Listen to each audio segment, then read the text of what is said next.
제가 테스트를 계속 이쪽 저쪽을 하다 보니까 좀 오류 있는 것도 좀 발견이 되고 좀 잘 안 됐던 것도 좀 수정하고 그러고 있습니다. 지난번 복습 조금 더 하고요. 다시 조금 더 나가 보겠습니다. 계속 익숙하게 반복하시면 좋을 것 같아요. 동영상도 저희 유튜브도 올리고 또 뭐 연구소에서도 제가 보실 수 있으니까요. 시간 나시는 대로 좀 보시면 좋을 것 같아요. 이렇게 선형회계로 끝까지 밀어붙여서 그 여러 층으로 하는 딥러닝까지 가는 그 소개해 주는 데가 거의 없을 겁니다. 제가 그걸 시도하고 있고 거의 완성을 했기 때문에 아마 여러분들 이거 보시면 많이 도움이 될 것 같아요. 다만 이제 딥러닝에서 마지막에 출력되는 액티베이션 펑션을 넣는 건데요. 그거 이제 이진 분류할 때 좀 넣으면 좋겠고 사실 그게 들어가도 선형 회귀를 하는데 큰 문제가 없습니다. 사실은. 근데 우리가 이제 그거는 조금 강의 끝쪽에 가서 제가 어떤 것인지 좀 더 설명을 하면 좋겠다 이런 생각이 좀 듭니다. 계속 그렇게 조금 더 들어보시고 그리고 앞부분을 놓쳐서 이해가 안 되신다는 분이 있었어요. 근데 상관없습니다. 계속 반복해서 이렇게 돌아가거든요. 지금 사이킨 런으로 하나 다시 반복했고요. 또 하나는 이제 하나의 노드 또는 하나의 층으로 있는 포세트론으로 한번 구조로 돌려보고 그 다음에 그걸 층을 쌓을 때 약간 다릅니다. 층을 쌓기 위한 레이어로 한번 돌려보고 볼 거고요. 그 다음에 넘어가서는 클래스로 그리고 텐서플로우로 직접 어떻게 돌리는지 좀 더 특징이 다른 걸로 계속 설명을 할 거거든요. 그래서 그런 부분 좀 살펴보시면 좋겠다 생각이 듭니다. 일단은 사이킨 런 모듈로 이제 좀 돌려본 건데요. 지난번에 했던 것 중에 마지막 중간 주구는 보면 시각화를 위해서 우리가 이제 돌려서 모델이 나온 거잖아요. 나오면 이제 밸류 모델로 검증 모델로 원래 밸류 값과 예측 값을 이렇게 예측했는데 시각화했는데 보시면 이게 이제 단위가 다 틀리다 보니까 이렇게 나온 게 어떤 의미인지 잘 모르실 수 있을 것 같아서 그거를 이제 X 리미트, Y 리미트라는 그 이제 리미트를 줘서 시각화 아시죠? PLT X 리미트, Y 리미트. X축에 대한 리미트, Y축에 대한 리미트를 똑같이 1대1로 줘서 이걸 다시 한번 봤어요. 그랬더니 약 가격이 2,800원에서 3,000 뭐 후반대 정도로 이 분포가 거의 이제 예측 가격이 나오는 걸 알 수 있어요. 왜냐하면 여기 원래 프라이스에 대한 데이터가 이제 중간 건데요. 이 중간 데이터에 보시면 거의 4,000원에서 밑에 보시면 뭐 2,000원 미만에서 거의 4,000원대까지 이렇게 분포가 몰려 있는 걸 알 수 있어요. 분포 가격이. 그래서 예측이 그 부분을 중심으로 이상값들은 제외해버리고 이렇게 선형이니까 이걸로 나온 게 알 수 있어요. 그래서 우리 데이터가 사실은 약간 좀 전처리 과정들이 좀 필요하고 그 세부적으로 좀 나누는 것들이 필요하겠다 이런 생각이 좀 다시 한번 들었고요. 뒤에 가서 이제 경사하관법을 계속 설명하면서 경사하관법을 설명하면서 좀 문제가 됐던 것들이 있어요. 제가 테스트 해본 결과 그런 문제는 데이터 문제가 왜 발생하는지 그런 문제들을 좀 살펴보시면서 해보시면 좋겠습니다. 일단 이 부분을 조금 더 제가 설명했고요. 그 다음에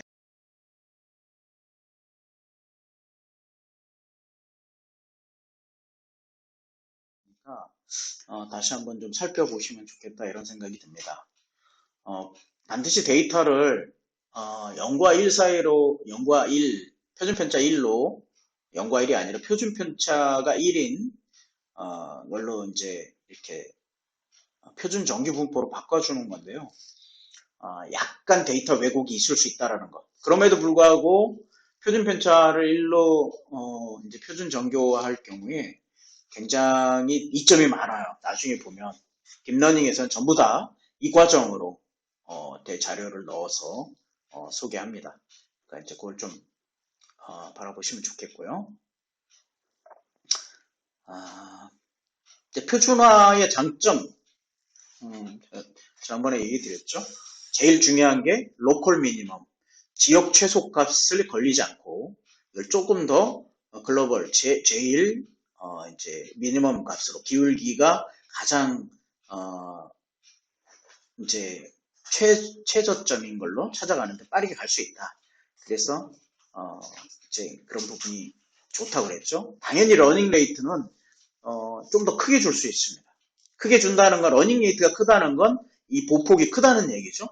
이 보폭을 크게 줘도 무리 없이 이렇게 이게 이제 좀 평탄화 과정이 좀 되니까 표준화하면 평탄화 과정이 되니까 무리 없이 찾아갈 수 있는 가능성이 생기는 거죠. 그래서 표준화를 많이 한다.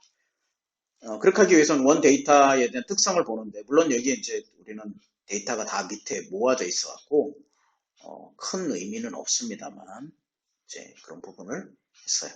센터링 하는 거와 표준화의 이제 차이점이라고 했죠. 약간 분포가 변화가 되죠.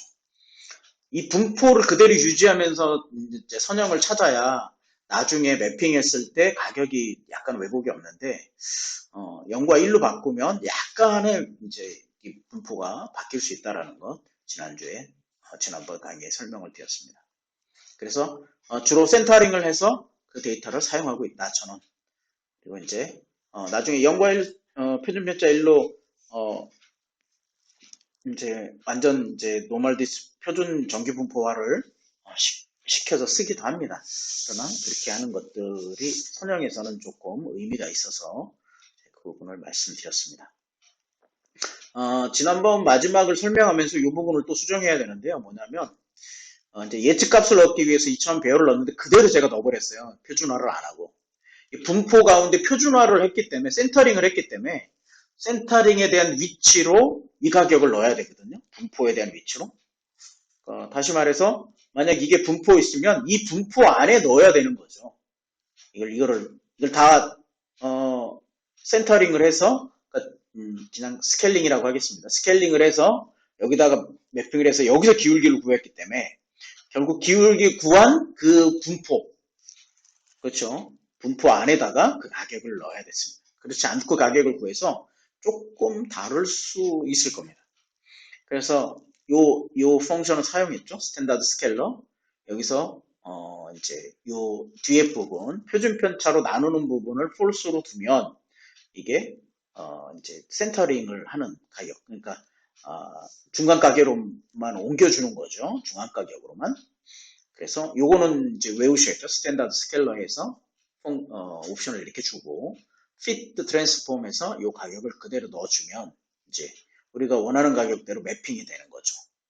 그래서 그 매핑된 가격을 프리딕트에다가 넣으면 이제 이제 가격이 나오는데 모델 1 같은 경우는 표준화 안 했을 때 가격이고요. 그 다음에 이거는 모델 2는 표준화 했을 때 두 개를 분리해서 넣었어야 되는데 이게 또 그대로 이쪽으로 넘어가면서 분리해서 넣었군요. 표준화 안 했을 때는 그대로 가격을 넣으면 되죠. 이렇게 그렇죠. 근데 표준화한 후에는 뭐예요? 표준화한 가격으로 매핑을 해서 넣어야만 이 가격이 제대로 되겠죠. 그래서 이렇게 약간 변했죠. 분포가. 그렇죠? 3,300으로 올라갔습니다. 여기 보시면 예측된 분류가 이제 검증이 예측된 가격의 분포인데 위쪽은 아래쪽은 이제 타깃 밸류죠. Y 밸류에 있는데 조금 더 위로 이렇게 올라간 걸 볼 수 있어요.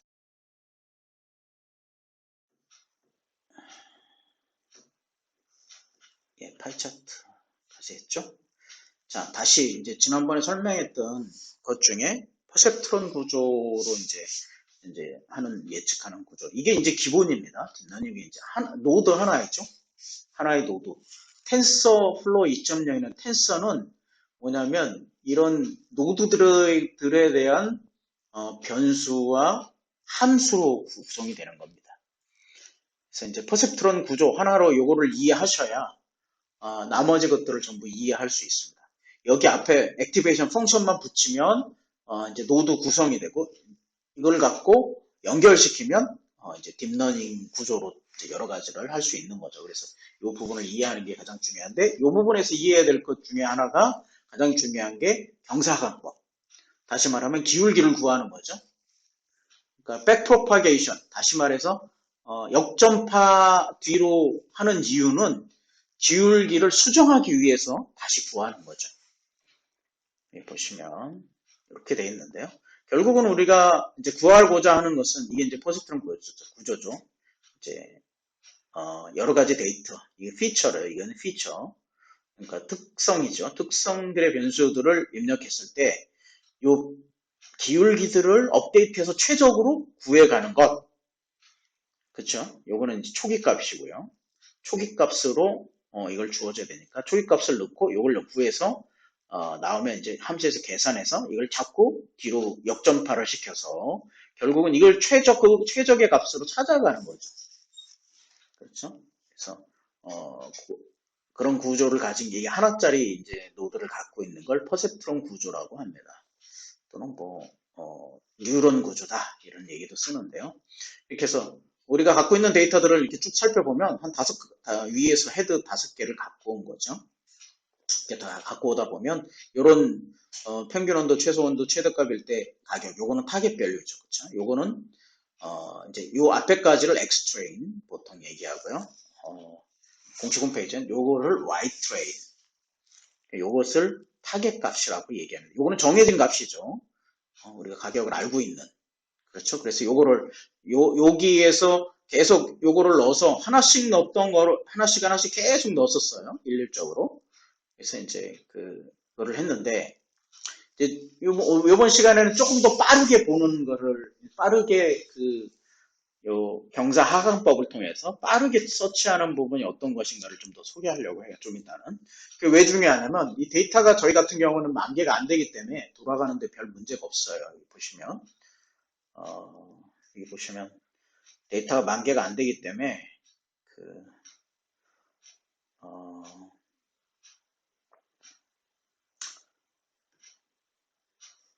10,000개가 안 되기 때문에 돌아가는데 큰 문제가 없이 이렇게 돌아갑니다.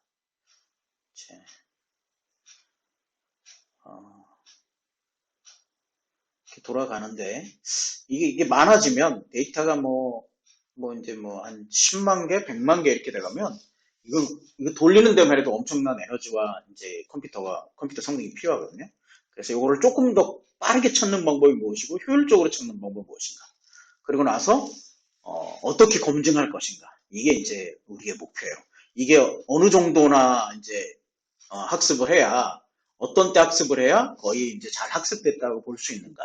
이런 거에 초점을 맞추셔서 계속 이제 인공지능을 살펴보셔야 돼요. 그러니까 이걸 하려면 중요한 게 초기값 설정이에요. 초기값을 어떻게 설정하느냐에 따라서 얘가 빠르게 들어가는 부분도 있고요. 아니면 발산을 해버리는 경우도 있다고 그랬죠. 경사각법은. 그래서 초기값. 그리고 초기값을 나중에는 어떤 방식으로 넣냐가 굉장히 중요해지고요. 또 하나는 이제 피팅할 때 이제 초기값이죠. 그리고 그 다음에 이거를 오버피팅 되는 걸 어떻게 좀 이렇게 좀 최적적인 피팅을 할 수 있는가, 그런 그 부분들이 더 중요한 부분이기도 하죠. 우리가 자꾸 프로그램이 어떻게 짜냐 이렇게 생각할 수 있는데 우리는 프로그램 짜는 사람은 아니잖아요. 프로그램을 짜지는 않아요. 그러니까 그걸 어떻게 쓸 것인가에 대해서 고민을 많이 하셔야 돼요. 프로그램과 데이터가 주어진다고 결과값이 다 똑같이 나오지 않는다고 그랬죠. 인공지능은. 그냥 단순히 이전에 프로그램들은 입력을 주고 프로그램에 넣으면 결과가 똑같았어요. 그런데 프로그램과 입력을 주면 이제 학습에 따라서, 학습의 난이도에 따라서, 학습이 잘 된 거에 따라서 결과가 천차만별로 다르다고 했죠. 그래서 그거를 어떻게 학습시키냐에 대한 문제도 발생하고, 또 하나는 그러면 어떤 모듈, 어떤 프로그램들을 이 데이터에 맞게끔 쓸 것인가. 예를 들어서 이제 역전파에 대한 편미분에 대한 함수도 로스 펑션이죠. 에라 펑션을 어떤 걸 쓰냐에 따라서 달라요.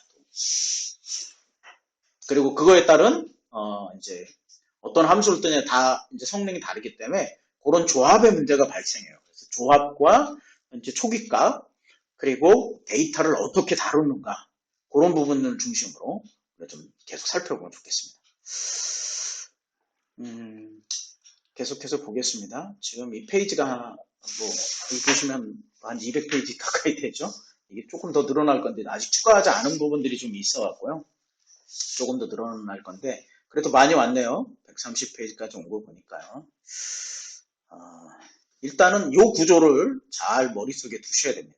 이게 이제 하나의 퍼셉트론이죠. 아까 얘기한 건 이게 이제 x가 들어오면 wx 이제 선형은 wx 플러스 b니까 요것의 함수까지 갖고 있는 거라고 보는 거죠. 그렇죠? wx 플러스 b 하나의 뉴온 이렇게 두 개는 곱해지고 이제 바이어스 절표는 더해지고 이거 웨이트고요. 이걸 바이어스라고 그러죠. 또는 요거는 개수 W는 이게 용어에 익숙하시면 W는 개수라고 해요. 개수. 그렇죠? 개수. 이거는 편향, B는 편향, 바이어스 편향이라고 그러고 개수라고 합니다. 이제 요게 들어오면 이렇게 계산이 돼서 y-hat은 예측된 결과값입니다. 요거를 전파, 정방향 계산이죠. 그래서 그냥 함수에다 넣으면 정방향 계산이 나와요. 이게 프로그램으로 끝이 아니라 이게 한번 계산됐을 때 요 값과 우리가 실질적인 요거는 타깃값하고 이제 다른 게 존재하게 되죠. 예측값이니까. 예측값과 다른 이제 우리가 아까 얘기했던 이제 Y트레인 그 값이 다른 걸 거예요. 이게 전부 행렬로 들어가는 거죠. 이게 하나가 있는 게 아니라 변수가 여러 개를 넣고 이것도 이제 다 여러 개가 되는 거죠. 어쨌든 이제 간단한 개념으로 생각해서 이렇게 넣으면 이렇게 계산이 나와요. 근데 계산과의 이 차이 값을 요거를 에러라고 그러죠. 요걸 에러. 여기 있는 게 원값, 요건 예측된 값인데요. 요걸 미분한 값이에요. 이게 차이가 사실은. 그렇죠. 여기 보시면 요 기울기거든요. 에러가. 에러. 나중에 이제 요걸 조금 더 이제 나중에 살펴보면 아는데 요 값이 이제 역방향으로 들어가는 거죠. 이게 기울기니까. 여기 보시면 기울기거든요. 편미분. 그쵸? 이게 이제, 제곱 이제, 뭐죠? 평균 제곱 오차라는, 그 로스 펑션, 손실 함수를 주어지면 미분을 하면 이제 이렇게 나오거든요. 그래서 결국 편미분을 하면 그게 기울기가 돼서 가중치가 된다. 어떤 것이든 미분을 하면 이게 가중치가 이렇게 나와요. 로그 함수를 써도 시그모이드 함수를 써도 편미분 하면 이렇게 나와요. 동일한 결과가 있어요. 책에서 동일한 결과를 설명하고 있거든요. 책에 몇 페이지에 나오냐면 잠시만요. 책의 87페이지를 보시면 제곱 오차를 미분한 것이 로지스틱 함수하고 제곱 오차 미분한 것이 로지스틱 함수한 거하고 똑같이 나와요. 편미분을 보면 제곱 오차 미분한 거하고 로지스틱 손실함수. 그러니까 결국은 편미분하면 가중치 업데이트를 위한 편미분을 하면 역방향을 구해서 이제 가중치 업데이트를 한다. 요게 중요해요. 요게. 그렇죠. 가중치 업데이트 한다. 편미분을 통해서. 가중치 업데이트 한다는 것만 아시면 돼요. 요걸로. 이 수학적 과정들은 책에 나오니까 책을 좀 살펴보시고요. 그런 편미분 하는 것들은. 그래서 요 구조를 이제 프로그래밍화 하는 거죠. 그걸 이제 클래스로 이제 객체를 구성한다고 하는데요. 이게 하나의 객체. 객체는 뭐로 되어 있어요? 비인격 특성과 두인격 특성. 비인격 특성은 변수나 상수에 되겠고요. 그리고 두인격 특성은 펑션으로 되어 있죠. 그래서 여기 보시면 정의죠. definition, def는 정의입니다. 정의를 해야 되는데 이제 변수를 정의하는 거죠. 여기서 보시면 변수가 뭐가 변하고 있어요? 중요한 게 weight하고 bias. x는 뭐 상수입니다. 들어오는 게 값이 들어오는 거니까. 그렇죠? 그리고 우리가 알고 싶은 건 이제 초기값, 러닝 레이트, 초기값하고 그 다음에 이제 이게 잘 되고 있는가 안 되고 있는가를 알려면 요 손실 가격을 알아야 되겠죠. 손실. 그렇죠. 요 부분 손실 변수 요게 필요해요. 그래서 여기 보시면 4개가 정의되어 있죠. 이제 셀프라는 거는 뭐냐면 객체 안에서 접근할 때 이제 셀프로 접근해야 돼요. 여기 안에서 접근하려면 이게 그냥 그렇다고 생각하세요. 이것까지 설명을 하면 함수를 어떻게 짜느냐 또는 객체를 어떻게 짜느냐 이 부분만 해도 한두 주는 제가 설명을 해야 되니까 그럴 필요까지는 없어서 그냥 이렇게 보시면 될 것 같아요. 여기 안에 가로 안에는 뭐냐면 이제 객체일 경우는 자기를 이제 참조하고요. 이렇게 셀프하고 그다음 여기는 그냥 숨어 있는 거고요. 죄송합니다. 숨어 있는 거고 나머지 러닝 레이트 요거는 받는 거예요. 여기 이제 이렇게 써면 받지 않으면 요거를 디폴트로 쓰겠다라는 얘기입니다. 디폴트로. 이 값을 주어질 때 그러니까 뉴런하고 가로하고 요 러닝 레이트를 넣게 되겠죠. 밑에서 봅니다. 어쨌든 그래서 이렇게 WB 요게 비인적 특성인 거를 정의한 거예요. 여기서 정의. 그 MP 원스는 이제 이제 제가 넘파이에 대해서 넘파이 할 때 제가 설명을 했고요. 한번 넘파이에서 찾아보세요. 여기다가 이제 쳐보시면 넘파이 MP 원스 그대로 이렇게 해갖고 여기 이제 구글 찾아 검색해 보시면 잘 나옵니다. 지금 우리가 쓰고 있는 거는 4,1 변수가 4개인 거죠. 그렇죠? 그리고 1개, 요 곱해야 되는 게 1개니까 4,1에 이제 그 구조 이제 예? 여기 제 여동생. 예, 마이크를 누가 좀 꺼주십시오. 다른 분이 켜신 분이 계신 것 같아요. 좀 채팅을 좀 쳐주십시오. 마이크를 좀 꺼주시면 좋겠어요. 이게 보시면 어디까지 설명을 했죠? 중간에 제가 행렬로 계산되는 게 그렇게 들어오니까 이렇게 들어온 거고요. 얘는 이제 이렇게 하나로만 제로스 1차원 어레이로 2차원 어레이로 이렇게 정의를 했습니다. 러닝 레이트가 필요하고 이제 손실값은 리스트로 바뀌었다는 거죠. 이렇게 해서 정의를 하고요. 그 다음에 이제 뭐를 정의해야 되냐면 전파 방향 요 부인격 특성인 펑션을 정의해야 되겠죠. 전파 그걸 포패스라고 준 거예요. 그게 단순히 계산하는 거죠.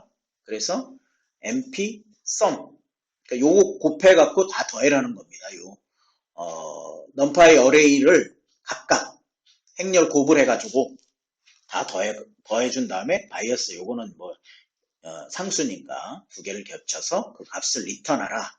요거를 실행해. 그러니까 입력으로 X를 받으면요. 입력으로 X를 받으면 요 식에 의해서 W하고 이제 초기값이겠죠. 처음에는 초기값이 들어옵니다. W하고 WB 이렇게 두 개가 들어와서 그냥 예측된 값 Y-햇을 반환해 주겠다 이런 뜻입니다. 전파 함수를 정의하는 게 필요하죠. 이제 역전파가 필요하겠죠. 그렇죠? 이렇게 그 역전파 백프로파게이션이죠. 그냥 약자로 쓰다가 넘어가서 이렇게 줄였는데요. 백피까지 했네요. 예. 백프로파 A가 좀 빠져야겠네요.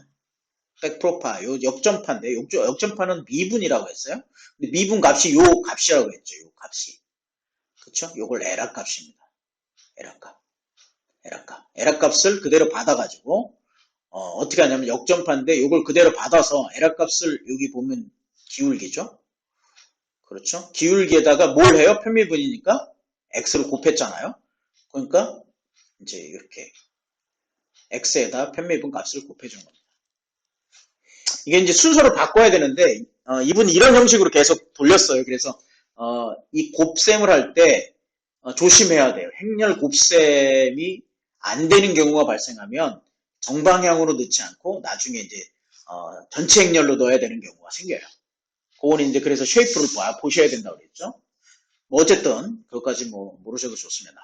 하여튼 요거 두 개로 곱하는데 여기 에라에다가 x를 곱한다. 그렇죠, 쉽게. 바이어스는 어떻게 구해요? 그냥 뭐 바이어스인데 바이어스 업데이트는 업데이트를 두 개를 해야 되죠. W하고 바이오스하고. 절편에 대한 업데이트는 책에서 보시면 이렇게 나와 있습니다. 함수가 1이죠. 그렇죠. 1이죠.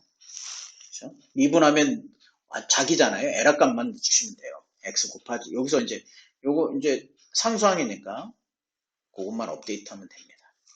그래서 뭘 반환한다고요? 이 업데이트한 절편 뭐죠? 가중치하고 절편을 반환하는 그런 구조입니다. 함수를 이렇게 정의한 거예요. 그 다음에 이제 fit 뭐냐면 요 과정을 다 들어갔다가 도는 과정, 들어갔다가 도는 과정, 들어갔다 도는 과정. 이 훈련이죠, 그렇죠? 트레이닝하는 과정을 이제 필요한 거죠. 그래서 피팅을 함수를 정의해야 됩니다. 이걸 피팅한다 그랬죠.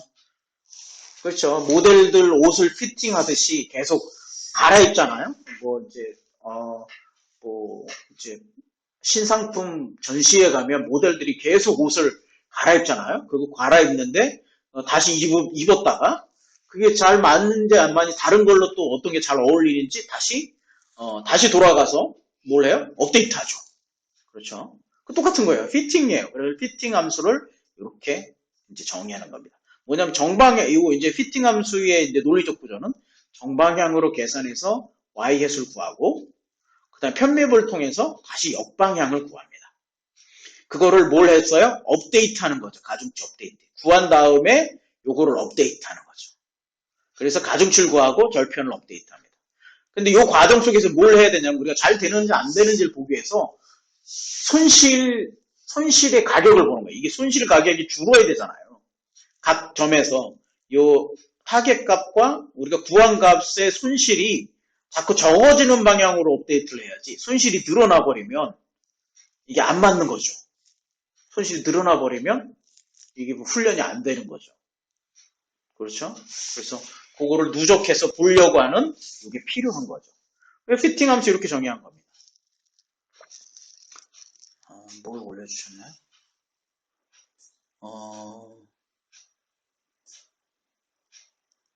이게 상관없어요. 두 개든 세 개든 상관없어요. 셋으로 받을 수 있어요. 셋이나 뭐 이런데 이제 그 파이썬에서는 참 좋은 게 뭐냐면 리턴 값이 뭐 여러 개 있어도 되고요. 그거를 이제 셋으로 받을 수 있기 때문에 상관없어요. 뒤에 보시면 여기 보시면 이렇게 돼 있죠. 두 개 이렇게 셋으로 받잖아요. 여기 보시면 밑에 보시면 요 이제 설명할 건데요. 이제 설명하는데 여기 뭐냐면 이거 제가 피팅 함수를 좀 설명할게요. 그래서 나온 김에 이거 보시면 값을 피팅할 때는 뭐가 필요해요? 인자로 받아야 되는 게 x 값하고 y 값이 필요하죠. 여기 이제 이 y 값은 x 트레인 값과 y 트레인을 넣어주면 그렇죠. 우리가 두 개 전체 데이터는 x 트레인과 y 트레인을 알잖아요. 그래서 두 개를 넣어주는 거죠. 그리고 나서 그 에포크는 뭡니까? 이건 이제 용어 정의를 잘 아셔야 되는데 에포크는 뭐냐면 전체가 한번 이렇게 다 들어갔던 거. 이걸 에포크라고 해요. 여기 처음부터 끝까지 한번 다 전체 들어가면 에포크예요. 에포크 한 번. 이걸 전체가 또 이걸 다시 한번 또 피팅하면 두 번. 왜 여러 번 하냐면 이게 이렇게 순서로 가도 결국은 이게 어떤 순서로 해야 되는지 이게 모르잖아요. 그러니까 여기서 다 업데이트를 계속하는 거예요. 여러 번. 그래서 중심극한 원리에 대해서 이걸 무한히 하면 종 모양으로서 분포가 나오기 때문에 이게 평균에 수렴하게 돼 있어요. 그래서 결국은 그 수렴점으로 가려고 하는 거죠. 그래서 계속 넣는 거죠. 그래서 에포크를 얼마나 넣냐라는 거는 아까 로스 펑션, 로스 함수에서 결정하는 거죠. 좀 이따 좀 보여드리고요. 이게 좀 보이시는지 모르겠는데 좀 작죠? 조금 키워볼까요? 조금만 키워볼게요.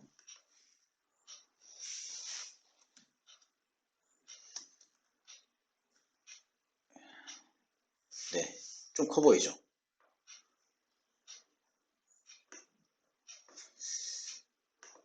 좀 더 보기가 낫지 않을까 싶습니다만. 네. 여기 보시면 이제 하나의 뉴런을 이렇게 정의해갖고 쓰겠다는 거예요. 그냥 뭐 이렇게 이렇다고만 그냥 알아두시면 될 것 같아요. 여기 보시면 이제 들어와서 에포크죠. 몇 번 실행하겠다. 에포크만큼 반복합니다. 그럼 모든 샘플에 대해서 X와 Y의 샘플에 있어서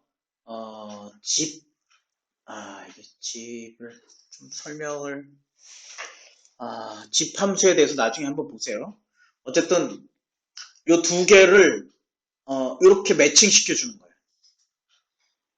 이렇게 집이라는 건 여기서 이제 보통은 X, Y를 이렇게 셋으로 놓을 수는 없어요. 근데 얘가 묶어주는 역할을 하거든요. 포문에서는 집으로 묶어서 이렇게 두 개로 언패킹을 해야 돼요. 이 언패킹 한다고 그랬죠? 그러니까 하나로 뭉치는 거예요. 여기에 들어오는 자리, 인 다음에 자리는 하나로 묶여진 것만 들어올 수 있어요. 이터럽을 가능하게, 반복 가능한 것으로 하나 뭉쳐주는, 이렇게 뭉쳐주면 데이터 전체죠. 데이터 전체에서, 의미는 데이터 전체예요, 이게. 데이터 전체에서 X 트레인과 Y 트레인 한 행을 가져오겠다는 거예요. 이게 끝날 때까지 하는 거죠. 행 전체를 하는 거. 한 행을 가져오겠다는 의미예요, 이게. 요거는 묶어주는 형식이고요. 이게 데이터죠, 그렇죠? 여기에는 하나밖에 들어올 수 없기 때문에 X, Y 셋으로 줄 수가 없어요. 그래서 이걸 묶어줘야 돼요, 이렇게 데이터로. 원 데이터로. 요거를 묶어줘서 다시 언패킹하는 방식으로. 요거가 있는 한 포문이 계속 돌아가겠다는 뜻입니다. 파이썬에서 아주 좋은 이제 아주 기능인데요. 포문이 이게 뭐 이렇게 숫자로만 되는 게 아니라 여기 있는 거 반복 가능한 거면 여기 안에서 이렇게 들어올 수 있어요. 여기 대신에 range 9 뭐 이렇게 쓸 수 있죠. range 9 하면 10번 0부터 9까지 10번 range를 썼었어요. 지난번에 한번 쓴 걸 보셨어요. 어쨌든 그건 나오면서 한번 살펴보고 한 행을 가져오겠다는 겁니다. 한 행을 가져와서 한 행을 가져온다는 뜻은 어떤 뜻이냐면 요 행을 가져온 거죠. 지금 하나의 행. 그렇죠? 여기 보시면 요 한 행을 가져온 거. 첫 번째 행 요거를 전체 가격을 가져온 거예요. X 값하고 Y하고 그걸 가져와서 뭘 하냐면 이제 정방향 계산을 한 거예요. 정방향 계산은 아까 뭐 정의를 했어요. 여기다 X 값을 넣으면 되는 거죠. X 피처. 그렇죠? 원소들 1행을 갖고 와서 예를 들면 갖고 와서 실행합니다. 실행하는데 이게 같은 함수잖아요. 이 안에 있는 클래스 안에 있는 뉴런 안에 있는 같은 함수기 때문에 셀프를 써야 돼요. 여기 안에 이제 다 인덴트가 중요하다고 그랬어요. 파이썬은 인덴트가 틀리면 틀려집니다. 인덴트가 맞아야 돼요. 전부. 여기 안에서는 요거 밑에까지 요거 전부 인덴트. 여기 한 블락입니다. 인덴트로 인식해요. 여기도 보면 이 for 블락은 어떻게 하는 거냐, 어디까지냐면 이 밑에 안에 있는 이 10가지. 그러니까 여기죠. 요 안에 있는 것들은 전부 이 for에 해당하는 거예요. 포문에. 에포크에 해당하는 거예요. 이거를 계속 반복하는 거죠. 요 수만큼. 에포크를 특별히 주지 않으면 500이라고 그랬어. 500번을 그냥 계속 하는 거예요. 여기서. 요까지. 한 블락으로. 요거 그러니까 이제 아까 함수 정의한 부분 한번 다시 보고 싶을까요? 함수 정의한 부분 보시면 맨 처음에 어떻게 되겠어요? 피팅 정방형 y를 계산하죠. 그 y의 예측값 에다 넣고 받아서. 그리고 두 번째 뭐예요? 오차를 계산하죠. 그렇죠? 오차. 이 부분 이제 에라 오차입니다. 오차. 이게 y의 이제 요게 원래 값이고 원래 y 타겟 또는 y 트레인 값이고 이게 이제 오차 구한 거죠. 그 구한 것의 편명은 요걸 오차라고 그랬어요. 역방향 계산을 위해서. 그렇죠? 오차. 그리고 나서 뭘 해요? 다시 역전파. 역방향 계산을 해요. 편미분을 통해서. 여기다가 뭐가 필요하겠어? 들어가는 건요. 아까 얘기한 것처럼 역전파에는 x값하고 이미 구한 에라죠. 여기 보시면. 에라랑 똑같거든요. 그래서 에라를 넣어줘요. 그러면 뭐예요? 언패킹 돼서 여기에 두 개, 아까 리턴을 두 개 한다고 그랬죠. W 개수하고 그 다음에 바이어스 두 개를 그레데이션 경사하강법에 의해서 구하는 거죠. 이렇게 그렇죠? 요게 중요해요. 백프로파게이션. 이렇게 경사근법을 이렇게 주는. 그리고 나서 뭘 해요? 업데이트를 하는 거죠. 이거 갖고 와서 이미 있었던 거를 요거는 빼기 이퀄 하면 뭐냐면 여기에서 이 자신에서 요거를 빼서 여기다 다시 집어넣는 거예요. 요건 이퀄 표시는 집어넣는다고 그랬죠? 자신에서 요거를 빼서 여기다 다시 넣는 겁니다. 그래서 마이너스 이퀄이에요, 이게. 마이너스 이퀄은 뭐라고요? 자신의 값에서 이걸 빼고 다시 넣어줘요. 여기 자신의 값에다가. 그래서 여기 아까 보시면 가중치 업데이트 할 때 이렇게 수식이 돼 있잖아요. 여기 보시면. 그렇죠? 에러 값에서 곱하는 거, 행렬. x 값하고 에러 값하고 곱하는 거잖아요. 그래서 이제 그거를 x 값과 에러 값을 곱했는데 이게 이제 순서가 뒤바뀌었잖아요. 그래서 이게 요걸 조정해 주는 거예요, 쉐이프를. 조정해 주는데 리쉐이프는 뭐냐면 리쉐이프 마이너스 1 하면 뭐냐면 결국 이제 그 행렬을 변형시키는 건데 차원을 하나 줄여서 4개를 넣어주는 거예요. 그러니까 이게 뭐냐면 여기에는 이 벡터로 넣어야 되잖아요. 이거는 위에는 그냥 행으로 들어가 있어요. 벡터로 고쳐준다 이렇게 보시면 돼요.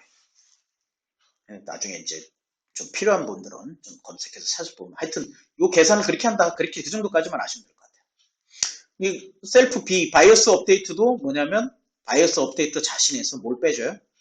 절편 후한 거를 만큼 빼주는 거죠. 이제 로스를 구하기 위해서는 로스 펑션을 해야 되죠. 로스는 뭐냐면 LI의 제곱 나누기. 그래서 여기 보자면 오디너리 스퀘어 에러라고 그랬죠. 오디너리 제곱 뭐죠? 평균 제곱법. 제곱 에러 줘야 되라. 평균 제곱은 이제 그렇죠. 2분의 1로 나누니까 그냥 2분의 1로 이게 편의상 2분의 1로 한 거예요. 이거를 미분하면 에러가 나오게끔. 미분하면 에러가 나오게끔. 로스 함수를 정해주는 거죠. 제곱 오차로. 제곱 오차인 로스를 계속 누적해 주는 거죠. 그리고 여기서 이제 그걸 알아보기 위해서 중간에 표시해 준 겁니다. 이 100회만큼, F9 100단위만큼 로스를 표시하라고 프린트 해준 겁니다.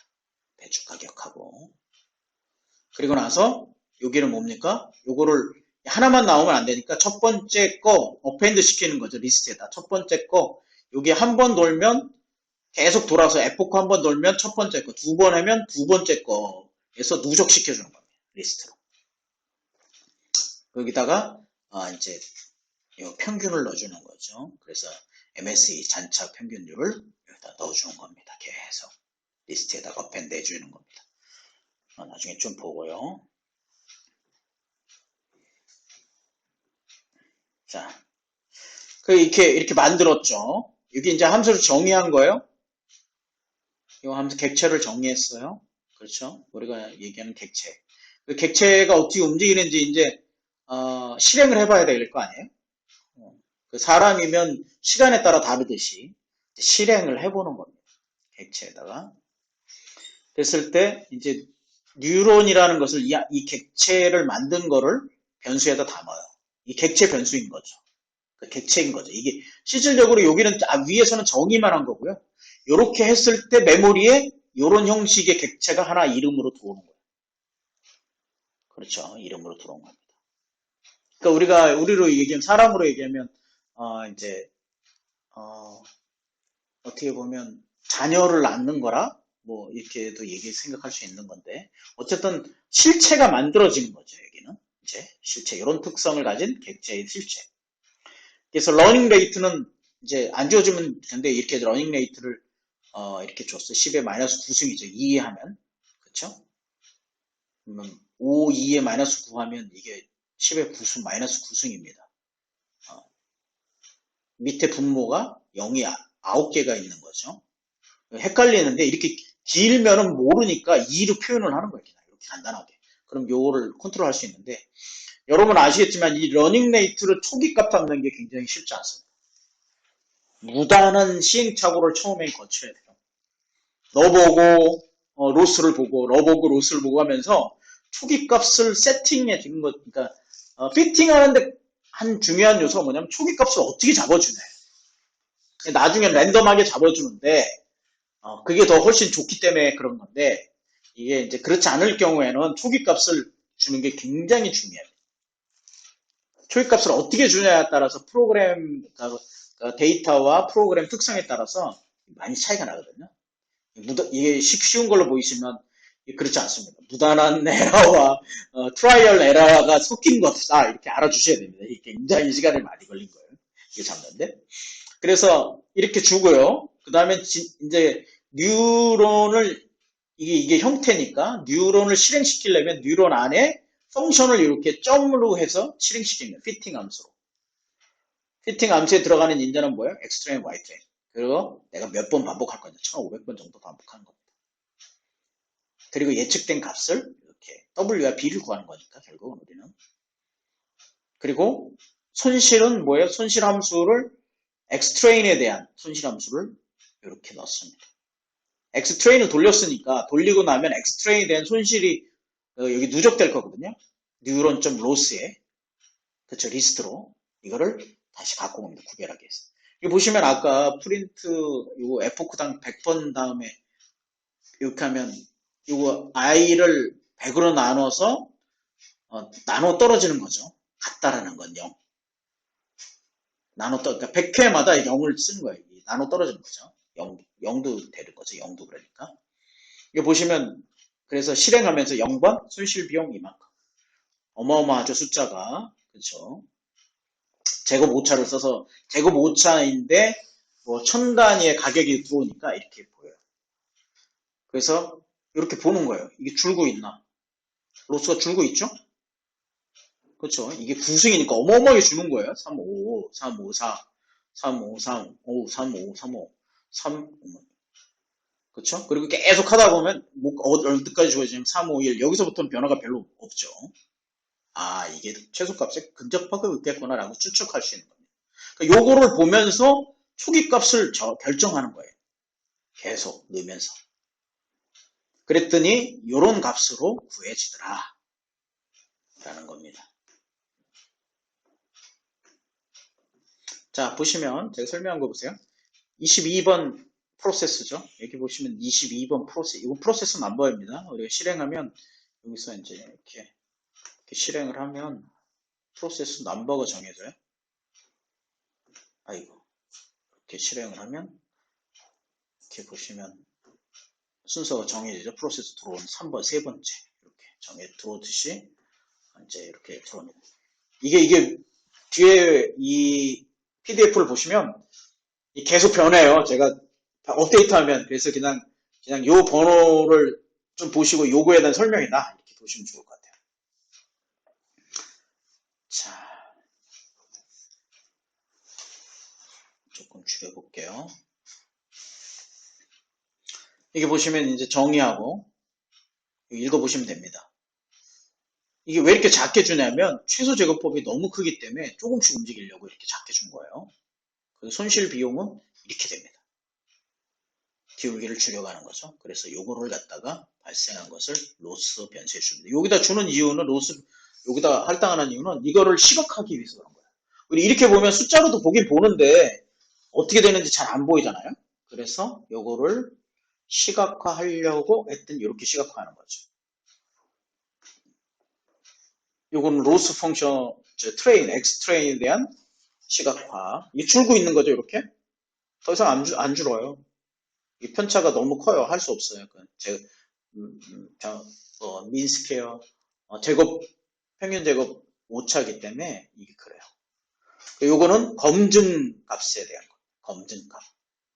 처음에 X트레인과 테스트를 8대2로 나누고 그 다음에 X트레인을 다시 8대2로 나눠서 검증을 쓴다고 그랬죠. 이 이유는 X 테스트로 검증을 해버리면 그 다음에는 오버피팅 되면 그 다음엔 체크를 안 되잖아요.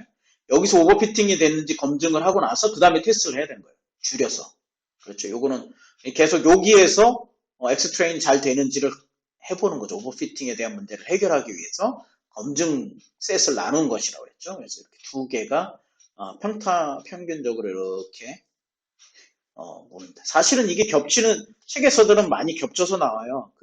근데 이렇게 안 되는 이유는 뭐냐면 8대 2로 나눌 때 이제 표준 정규 분포의 좋은 점은 이 분포를 다 그대로 여기서 20을 갖고 올 때 이렇게 균등하게 가져와요. 표준 정규 분포로 하면. 근데 우리가 센터링만 했잖아요. 그냥 이렇게 잘라버린 거예요. 80대 20을. 이렇게 밑으로. 20과 80을. 그러니까 여기 오차가 이렇게 크게 날 수밖에 없는 거죠. 이 그래프에 대해서 이렇게 아래 위로 크게 이렇게 편차가 심한 거는 그냥 잘라서 갖고 왔기 때문에 그렇다. 이렇게 보셔야 돼요. 그걸 이제 해결하는 방법은 표준 정규 분포로 이제 스케일링을 하는 거죠. 센터링만 하는 게 아니라. 이제 그런 장점이 있는 거죠. 그렇게 센터링을 하면 비율별로 가져올 수 있는 거는 돼요. 왜냐하면 0부터 1, 거의 1 사이에 존재하기 때문에 가져오는 부분을 균등하게 잘라서 가져올 수는 있어요. 그래서 이제 그걸 많이 쓰는 겁니다. 여기 보시면 이제 이렇게 예측하는 함수를 다시 한번 정의한 거죠. 근데 여기는 이제 예측할 때 2차원 함수로 이렇게 여기 있는 거 나오면 x를 넣으면 행별로 갖고 와서 넣습니다. 그러니까 결국 예측으로 들어오는 인자는 행렬 벡터인 거죠. 행렬인 거죠. 행렬. 배열, 어레이인 겁니다. 어레이. 그걸 기억하셔야 됩니다. 이게 어떤 형태로 들어오는지를 기억해야 나중에 결과값을 넣을 때 어떻게 넣을지를 알 수 있어요.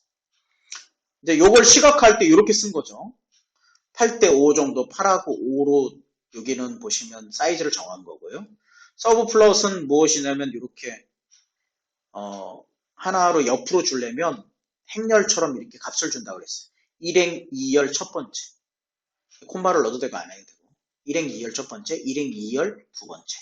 두 번째죠. 그래서 첫 번째는 뭘 하냐면 로스를 이렇게 했는데 라인 플러스로 로스를 줍니다. 이게 리스트이기 때문에 리스트 첫 번째 에포크랑 리스트 넘버랑 똑같겠죠. 왜냐하면 첫 번째 도면 첫 번째에다가 넣으니까 어펜드 시켰잖아요. 두 번째는 두 번째 어펜드 시키고 그래서 에포크만큼 들어오기 때문에 이게 에포크예요. 보시면 잘 듣고 계시죠? 레이블을 이렇게 줄 수 있다고 그랬어요. 그러면 레전드 하면 이게 이렇게 나오죠. 레이블은. 예, 감사합니다. 네.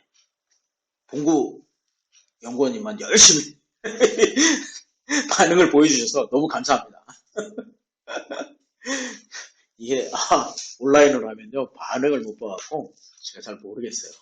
최대한 그래서 제가 자세하게 설명해 보려고 노력하는데 또 관점이 틀리니까 잘 이해하고 계신지는 잘 모르겠습니다. 어쨌든 끝까지 계속 쫓아와 보십시오. 반복해서 제가 설명하고 또 때로는 더 쉽게 설명하려고 그 다음번에 또 더 쉽게 설명하고 그러니까 아마 들으시면 도움이 될 것 같아요. 여기는 이제 검증에 사용한 거죠. 검증에 대한 거를 라인 플롯으로 이렇게 넣으면 한 플롯에서 라인이 두 개로 이렇게 겹쳐져요. 그래서 레전드 하면 범례가 이렇게 나오고요. 이제 알아서 범례를 넣으라고 나온 거니까 한번 옵션을 안 주면 지가 최적화된 곳에 넣습니다. 그래서 X 레이블은 이렇게 에포크, Y 레이블은 로스. 요거를 뭐라고 한다? 러닝 커브라고 한다. 결국은 이 러닝 커브를 보고 이게 학습이 잘 됐는지 안 됐는지 그리고 Y 밸류하고 예측 값을 이렇게 두 개를 비교해서 보통 봐요. 잘 됐는지 안 됐는지. 아까는 3,000 얼마에서 4,000원까지 됐었죠. Y 밸류도 그렇게 나온 거죠. 3,000 후반대하고 4,000 후반대 값이 거의 이렇게. 여기 보시면 여기서도 4,000 후반대 값이 거의 다 전부죠. Y 밸류 값도. 여긴 뭐 이상값이니까. 그렇죠? 분포가 이 앞에 있다는 걸 알 수 있어요. 그래서 거의 잘 학습이 된 것 같다라고 판단할 수 있는 거죠. 뭐 학습이 잘 됐는 거에 따라서 이제 R 제곱 결정계수로 볼 수도 있는데 결정계수만 보기는 좀 어려워요. 왜냐하면 결정계수는 자료가 작을 때 참조하는 거거든요. 나중에 제가 요거를 결정계수로 스코어를 표현하기도 해요. 왜냐하면 이게 이유가 좀 있어요. 러닝 커브가 잘 안 나올 때 좀 살펴보려고 하는 거거든요. 그렇지만 주로 뭘 살펴보냐면 이렇게 예측 값에 대한 분포, 그리고 요 학습 곡선을 보고 요거를 러닝이 잘 되는지 안 되는지 보는 겁니다. 그래서 이제 여기 보시면 24번 프로세스에 대한 설명이죠. 24번 그에 대한 설명입니다. 예측값을 알아내는, 그래서 한 행을 가져다가 모델을 계산해서 2차원 리스트로 출력하는 그런 프로그램이고요. 140번은 로스에 대한 이제 피팅에 대한 시각화. 요거 이제 앞에 이렇게 샵이 되어 있는 건 이건 주석 처리죠. 이걸 왜 하다가 말았냐면 이게 이제 프로그램을 변경시키느냐고 이제 요거를 보는 거예요. 어디부터 어디까지 잘라서 볼 필요가 있어서 이렇게 오늘 이제 하시다 보면 요령이 생깁니다. 요거는 아시죠? PLT 타이트 레이아웃은 요 간격을 자동으로 잘 조정해 준다고 했죠. 아주 유용한 이제 용법이고요. 그 다음에 플러스 쇼를 하면 전투가 이렇게 출력이 밑에 이렇게 셀 안에 나옵니다. 셀 안에 나오는 걸 여기로 갖고 온 겁니다. 이게 따로 떨어진 게 아니고 이게 밑에 있는 거를 잘라서 일로 온 거예요. 그림으로. 생각해 보시면 안 돼요. 자, 그 다음에 이제 제가 이제 설명하죠. 결정 계수를 이제 설명하는데 이 통계에서 지난번 봉구 강사님이 설명해 주신 거예요. 통계를 잘 들으신 분들은 알 거예요. 근데 예, 저도 이게 좀 여러 번 보고 써보고 해서 이제 이해한 겁니다. 결정 계수라는 알제곱 계수라는 건 뭐냐면 어느 이 모델 회귀 함수가 뭐 훈련된 모델이 어느 정도 설득력이 있는가라는 거예요. 이게 이제 이렇게 설명하는 건데 결국은 뭐냐면 이 변동 원래가 갖고 있는 분포의 변동성분에 우리가 추정한 변동이에요. 여기 보시면 관측치의 평균이죠.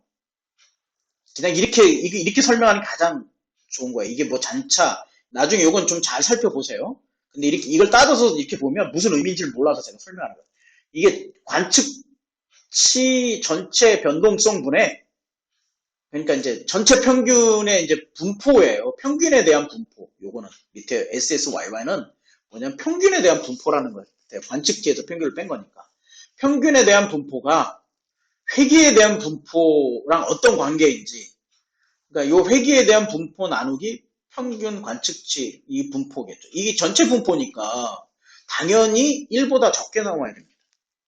나중에 해보시면 아는데 1보다 많이 나와요. 오버피팅을 넘어가 버리면 이게 넘어가 버리는데 1이 넘어가 버려요. 근데 이제 이게 이제 단점은 뭐냐면 이게 데이터 개수가 작을 땐 이게 결정 개수가 의미가 있어요. 근데 데이터 개수가 엄청 많아져 버리면 이게 의미가 없어져요. 왜 그러냐면 러닝 커브가 점점 줄면서 변동성이 줄어버리잖아요. 전체가 줄어버리거든요. 그러니까 이 R제곱 개수가 거의 잘 안 나타나요. 이게 1에 가까운 게 아니라. 그러니까 이제 데이터가 작을 땐 1에 가깝게 나오는데 러닝이 줄면서 어느 평균점 밑으로 가면 주는데 이거를 더 많이 실행해버리면서 이제 실행하면서 오차를 이렇게 줄이거든요. 이런 곡선이 나와요. 제 마우스 보이시죠? 이렇게 곡선이 나와요. 예, 보이시나요? 마우스 제가 움직이는 게? 예, 감사합니다. 그러니까 이 곡선이 이렇게 나오니까 결국은 결정계수가 줄어버리는 결과가 나와요. 그래서 결정계수로 보기보다는 첫 번째는 러닝 커브로 보는 게 가장 좋고요. 러닝 커브로 설명이 안 될 때는 어느 정도는 결정계수 갖고 초기 값이나 여러 가지를 판단해 볼 필요가 있어요. 이거 찾아보셔도 이렇게 설명하는 사람이 많지 않을 겁니다. 요 전체 변동성분에 우리가 추정하는 변동성이다. 제가 이해한 겁니다. 예, 그래서 그런 결정계수가 갖고 있는 의미가 그렇다 이겁니다. 그거를 수식으로 분산 계산표를 이렇게 만든 겁니다. 제가 R제곱 계수를. 그랬더니 위에서 이렇게 우리가 학습한 거를 R제곱 계수로 얘기했더니 0.68 정도가 나왔어요. 그러니까 68% 정도로 설명할 수 있는 거예요. 그러니까 우리가 예측한 모델은 68% 정도의 설명이 가능하다는 얘기죠. 68%.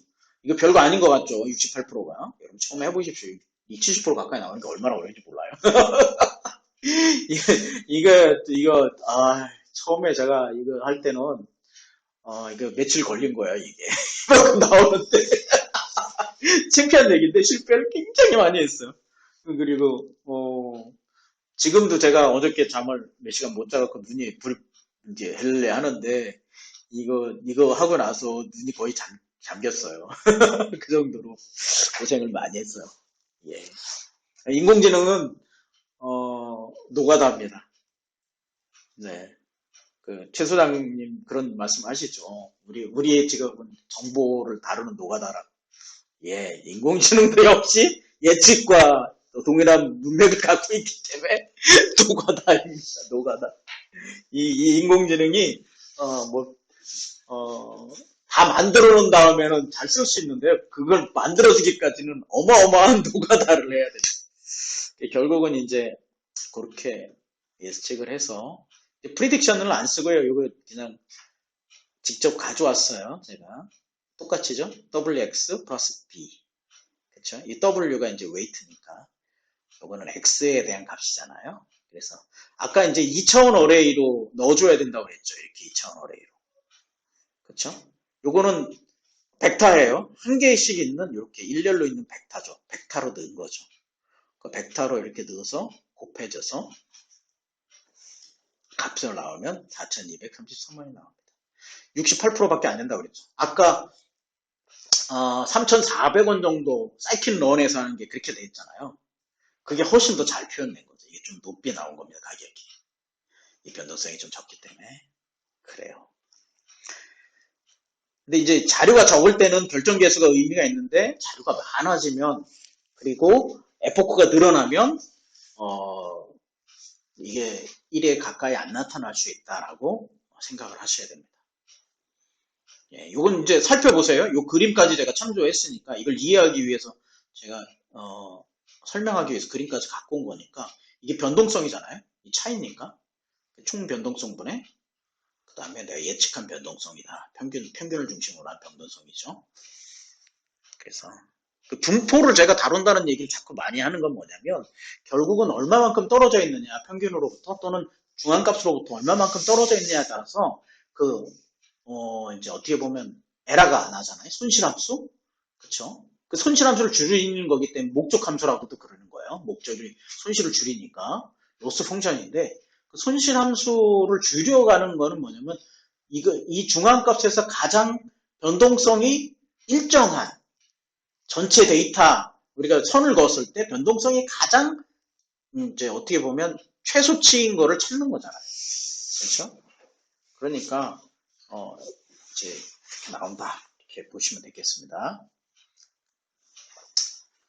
이게 이제 보통은 왜 이렇게 하냐면 회계에서 이제 이진 분류에서는 그게 확률로 스코어가 나와요. 근데 이게 스코어를 낼 수 없어서 이걸 제가 갖고 온 겁니다. 회계에서 선형회계에서 법입니다. 네. 이거 지난번에 사실은 좀 설명한 부분이기도 한 것 같고요. 그래요. 자, 기난 데이터로 넣었을 경우에 이제 한 68% 계수로 변동성을 설명할 수 있다고 그랬어요. 에포크가 증가하면 이게 결정 계수가 큰 의미가 없을 수 있다. 왜냐하면 변동성이 너무 작아져서 계속 편차가 이제 줄어드니까 이제 밑에는 관측치 평균은 계속 늘어나는데 위에가 이제 일정해지니까 이제 결정 계수가 작아질 수 있다는 말씀까지 드렸습니다. 자, 그렇게 특성을 좀 아시면서 우리가 하셔야 돼요. 이 부분을 잘 아셔야만 좀 될 것 같아요. 자, 이제는 뭐냐면 표준화된 가격으로 아까 이제 중앙 센터링만 한 거죠. 예. 센터링만한 가격으로 넣었을 때 어떤 변화가 있는지 좀 살펴보겠습니다. 이제 요 두 번째 객체를 만들었죠. 첫 번째는 그대로 이제 로스 값을 갖고 있고 여러 가지 변수를 갖고 있기 때문에 두 번째 객체 뉴런 2를 만든 겁니다. 뉴런 요 형태는 이렇게 뉴런에서 가져온 거예요. 그 대신 뭐가 변하느냐면 초기 값이 변했죠. 아까 첫 번째 초기 값은 뭐였어요? 여기 22번 보면 2의 마이너스 9승이죠. 근데 여기는 얼마라고요? 1.5의 마이너스 4승. 그 옆에 있는 거 신경 쓰지 마세요. 제가 옆에 계속 이게 자료를 남기면서 이게 러닝 하다가 그대로 들어간 거예요. 계속 넣어보고 하면서 이전 값을 기억하기 위해서 이렇게 넣어본 거니까 이거 신경 쓰지 마세요. 커멘트 처리한 거 신경 쓰지 마십시오. 이걸 다 지우고 만들었어야 되는데 제가 만든 다음에 이제 보게 되네요. 이 보시면 현격하게 늘었죠. 커졌죠. 커져도 러닝 하는데 지역적 최소값을 줄일 수 있다고 했어요. 빠르게 찾아지겠죠. 즉, 이게 커지면, 그렇죠. 이게, 그, 뭡니까. 이 옮겨가는 게 굉장히 값이 큰 거니까. 그리고 이제 스케일된 값. 표준화 구현은, 지난번 시간에 했으니까요. 다시 설명 안 해도 될 것 같고요.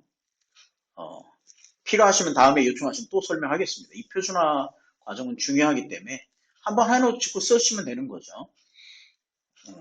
또 넘파이로 표준하는 방법도 위에 설명을 했고요. 그 다음에 사이킨런에서 하는 방법, 그리고 뒤에 가시면 텐서플로우에서도 그냥 표준화시키기 쉽게 하는 방법들이 있어요. 통계함수 가지고 그런 방법 세 가지 정도가 있는데요. 어떤 걸 쓰셔도 상관없습니다. 그리고 이제 에포크도 1500인데 1000으로 줄여버렸어요. 사실은 이렇게까지도 1000번씩 할 필요도 없는데 어쨌든 줄여버렸어요. 그렇게 해서 표준화된 걸로 이제 초기 값은 여기서 뉴런 처음에 init value죠. init value니까 처음에 여기 주고요. init value니까 보실까요? 한번 또 쉰 다음에 하면 또 모르잖아요. 그래서 여기 보시면 init value죠. init value니까 이거 초기에 주는 거예요. 나머지는 펑션 안 해주는 거고요. 그렇죠? 그래서 init value를 이렇게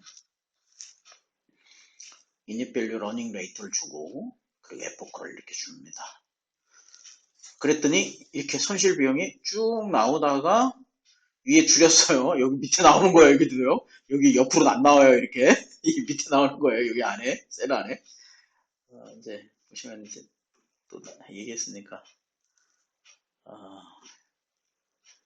뭐 앞으로 가야 될 길이 이렇게 좀 꽤 있습니다. 상당히 있죠. 이거 뭐 실행한 값을 저장한 건데요. 그냥 지금 실행 안 해보면서 볼게요. 그래도 한번 해볼까요? 시간이 없으니까 넘어갈게요. 나중에 한번 해보십시오. 이 표준화된 값을 이렇게 넣으면 손실이 이렇게 밑에 나오는 거예요. 쭉. 잘 안 보이시죠? 그러면 좀 크게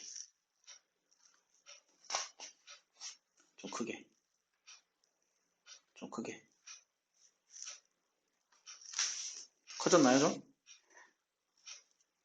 예. 커졌나요? 네, 이제 커지는 것 같아요. 네. 안 움직이네요, 제게. 네, 다 적용될 때까지 멈추는가 봅니다. 네, 이렇게 보시면 어쨌든 제 마우스가 움직이나요? 네, 손실 비용이 이렇게 나오는 거죠. 손실 비용이 적어졌죠. 훨씬. 커졌나요? 적어졌나요? 어쨌든 예, 표준화된 가격 같고 예, 렉이 생기네요. 렉이 생겨서 바꿔서 하겠습니다. 돌리려니까 렉이 생겨서요. 안 되겠네요.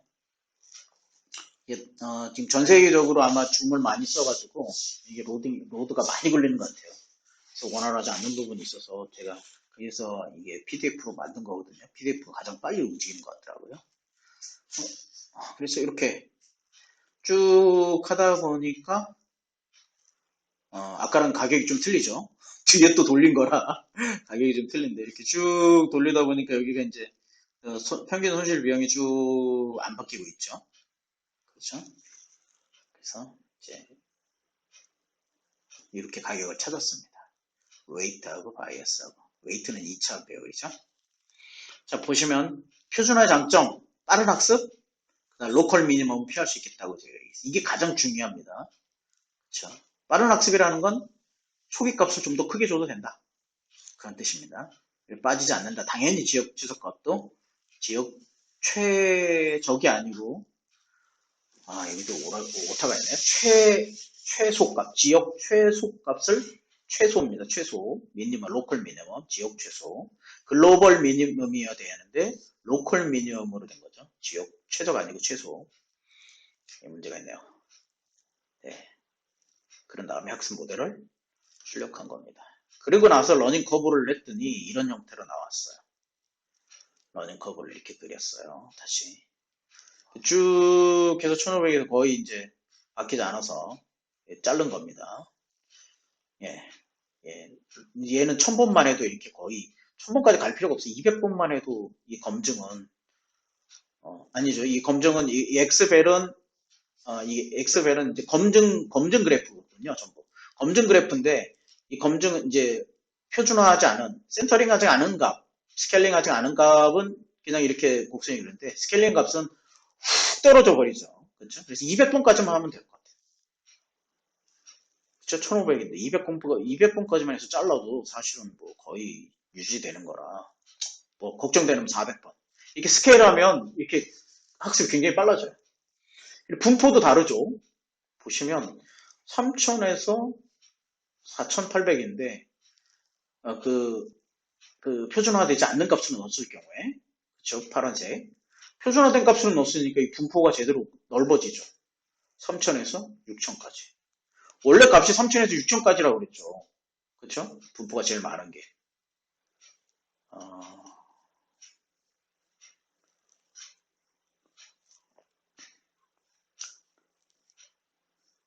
아이고 넘어가려면 한참 넘어가야 돼서 파워포인트면 바로 그걸 찾을 수 있는데 제가 이게 PDF라 어쨌든 여기 보시면 뭐 검증값의 범위가 3000에서 6000 여기 보면 1000에서 6000까지 3000, 2000부터 6000까지가 가장 많죠.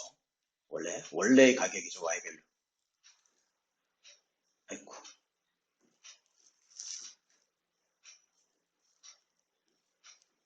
여기서 봐도 되는데 그랬군요. 2000에서 원래 값이 6000 사이잖아요. 가장 많은 게 그쵸? 1000에서 6000 사이. 근데 원래 값은 그런데 예측된 값은 2000 후반대부터 거의 6,000원대까지 좀 폭이 넓어졌죠. 그러니까 좀 더 변동성을 잘 표현한 것, 잘 표현해. 그래프로 얘기하면. 이게 사실 가장 선형성으로 잘 나타나면 1대1로 그래프 이게 직선으로 나타나야 되죠. 이렇게. 그렇죠. 직선으로 쭉 모여 있어야 가장 잘 표현한 거예요. 왜냐하면 이것 대 이것이 1대1 돼야 예측을 가장 잘하는 거잖아요. 근데 이게 이게 좀 변동성을 이제 뭐라고 할까요? 이게 좀 떨어진 거죠. 학습이. 데이터의 문제일 수도 있고 학습 기술의 문제일 수도 있습니다.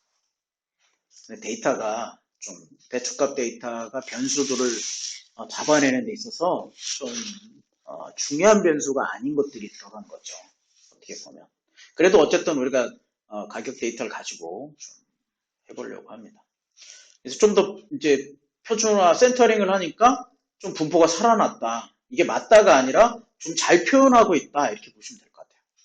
잘 표현하고 있다는 건 뭐냐면 어떤 것을 넣었을 때 가격이 5,000원이 나올 수 있는 거잖아요. 이 분포에서 매칭이 돼서. 근데 얘는 안 나와요.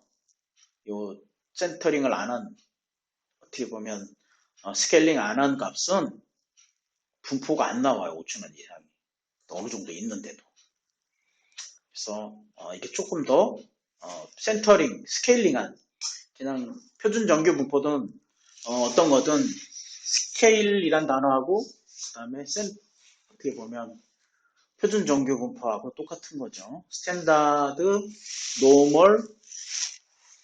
노멀라이제이션 그렇죠? 노멀을 안 하고 그냥 스탠다드 라이제이션만 해도 된다, 센터링만 해도 괜찮다라고 생각이 드는데요. 연동성은 그게 더 잘 표현되니까요. 뭐 그것을 정도로 표현한 겁니다.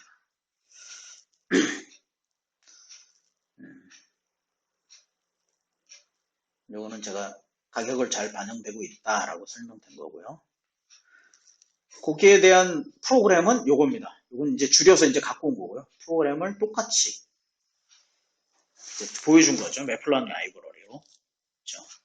요거를 커멘트 처리한 거는 뭐냐면 위에서 실행을 이미 했기 때문에 이걸 실행할 필요가 없어. 실행하면 메모리에 또 가져오거든요. 실행을 안 하려고 제가 이렇게 한 겁니다. 이게 이제 첫 번째 거는 로스 트레인이죠. 이게 저기 표준화, 스케일링하지 않은 값. 그렇죠? 함수고요. 두 번째는 스케일링한 값으로 온 것이 뭐죠? 이건 좀 가격이 높은 거라고 할 수 있는데 조금 진동이 있었죠? 노이즈가 있는 겁니다. 그래도 뭐 이게 이런 형식으로 잡히는 게 좋은데 빠르게 너무 빠른 큰 값을 줬다는 얘기죠. 아래 위로 진동하는 것, 값을. 그런 뜻입니다. 두 개는 이제 Y 타겟, Y 트레인 밸류, 여기는 예측값. 보통 이런 그래프를 그려서 이렇게 그려서 이걸 겹쳐 놓을 수도 있는데 저는 왜 따로 놨냐면 사실은 이 값이 좀 너무 편차가 커서 이게 좀 겹쳐서 이렇게 쭉 보통 아래 위로 나와야 되거든요. 그러니까 그 표준 정규 분포화시키면 이렇게 값이 나올 수 있는데 그렇게 안 했기 때문에 센터링만 했기 때문에 좀 따로 분리해 놓은 겁니다. 검증을. 네, 결과값을 얻은 거고요. 제가 설명했고요. 자, 그래서 이제 그러면 결정계수로 보면 어떻겠느냐? 보시면 이렇게 나오는 거죠. 결정계수로 이제 보면 처음에는 표준화하기 전에는 한 68%, 70% 가까이 된다고 했죠. 그냥 표준화만 했더니 표준화된 값을 했더니 결정계수가 77%로 올랐어요. 그렇죠. 더 잘 표현하고 있다는 거죠. 전체 변동 평균에 대한 변동성 분의 뭐라 그랬어요? 예측된 분포라고 그랬잖아요. 예측된 분포가 그만큼 좀 더 많이 표현하고 있다. 아까 얘기했던 예측된 분포가 좀 더 잘 표현되고 있다. 라고 이야기했죠. 여기서 보면 요만큼 표현됐던 거 더 많이 표현됐잖아요. 그래서 더 잘 설명하고 있다라는 겁니다. 이게 넓어졌다고 그런 게 아니라 원래 분포대로 원래 분포가 이제 1,000원에서 뭐 한 1,500원 1,000원 후반대부터 뭐 한 4, 5,000원대까지 설명하는 건데 얘가 이제 그렇게 설명하고 있잖아요. 3,000원, 2,000원 후반대부터 뭐 밑에 가격은 조금 더 이상치로 잘라버릴 수 있는 거니까 많이 없으니까 3,000원 중반대부터 이만큼 설명하고 있으니까 잘 설명했다. 그래도 80% 가까이 나온 겁니다. 변동수 설명을 잘한 겁니다. 가격은 이제 조금 더 떨어졌죠. 4,200원에서 4,203원 정도 떨어졌습니다. 근데 3,000원, 한 3,000원 중반대 정도 가격이 조금 더 잘 표현된 거라고 같아요. 사이팅 면에서 보니까. 나중에 해보면, 3,000원 초반대 정도가, 잘, 이제 예측한 가격인 것 같아요. 예. 47분이네요.